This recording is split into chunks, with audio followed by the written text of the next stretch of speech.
Erich, tu vas nous parler du diagramme de Pareto, mais qui est Pareto? En fait, Pareto est un économiste italien du 19e siècle, donc qui a démontré que dans la majorité des cas, la majorité des situations, c'est un ensemble restreint de facteurs qui impactent de façon majeure un résultat final.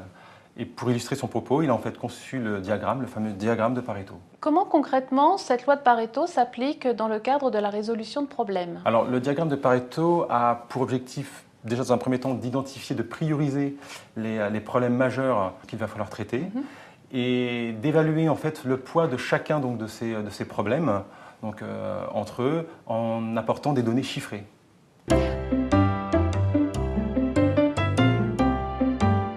Alors, tu nous as préparé un exemple ici. Est-ce que tu pourrais nous le commenter? Effectivement. Donc, j'ai pris la situation donc, de réclamation client que j'ai décliné, que nous avons donc décliné en différents critères, donc à savoir délai, facture, produit, accueil, conditionnement commercial divers.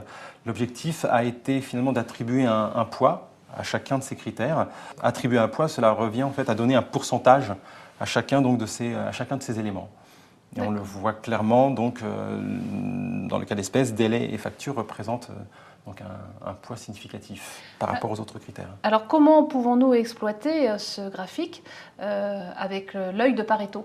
L'œil de Pareto, donc les fameux 20, donc 20-80, eh bien pour illustrer donc ce principe, on voit que, en l'occurrence, délai et facture, donc qui représentent 20% finalement donc des critères donc, qui ont été identifiés, ont un poids d'environ en cumulé, donc 80% dans la nature en fait des réclamations des différents clients. C'est ce que nous donne en fait la courbe cumulée là qui nous additionne en fait progressivement les différents pourcentages. Exactement. Donc pour arriver en cumulé à 100%.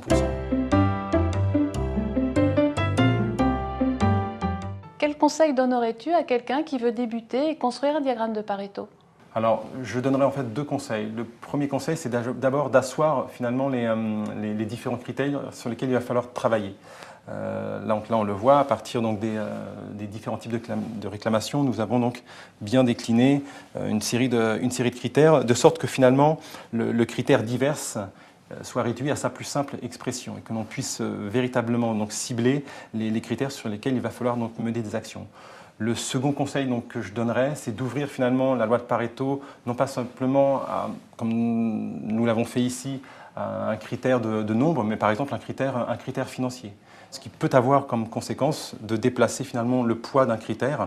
Donc, par exemple, les produits auraient, sur ce principe-là, pu avoir un poids beaucoup plus important par rapport aux coûts générés donc, dans le cadre des différents types de réclamations. Merci.